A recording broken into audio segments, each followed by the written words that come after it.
पूरा साल एक दूसरे से लड़ते रहें, मुआवजा करते रहें, ग्रुप बंदियां करते रहें और ताने देते रहें, और जैसे ही रमज़ान आता है एक नया कानून नाफिज हो जाता है कि सारी इफ्तारियां एक ही जगह होंगी, एक ही दस्तरखान पर। आपने दुनिया में बड़े बड़े पावर गेम्स देखे होंगे, लेकिन जो पावर गेम जॉइंट फैमिली में अफ्तार के मौका पर बहू पर खेला जाता है, इसकी तो दुनिया में कोई मिसाल नहीं मिलती।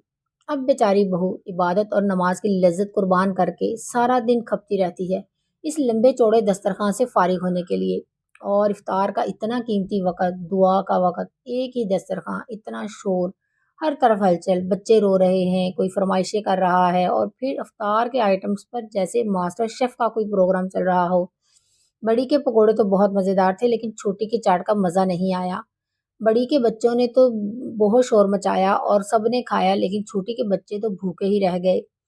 बड़ी ने तो ज़्यादा खर्चा कर दिया और छोटी ने तो कोई खर्चा ही नहीं किया आज। इस ज़बरदस्ती की बरकत से तो बेहतर था कि हर कोई अपने-अपने हिस्से में इफ्तार करता।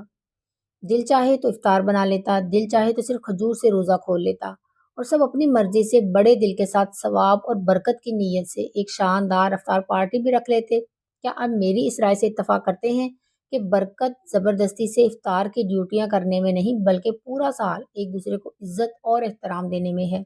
और जो लोग नेगेटिव कमेंट्स करते हैं ना, वो ये ज़रूर बताएँ कमेंट्स में कि बहुओं की इस मेहनत और ज़हनी दबाव के बदले में क्या उनके सर पर हाथ रखकर बुलंद आवाज़ से दुआ भी की जाती है कि अल्लाह आपकी ज़िंदगी में बरकत अता फ़रमाए, अल्लाह आपसे राज़ी हो जाए।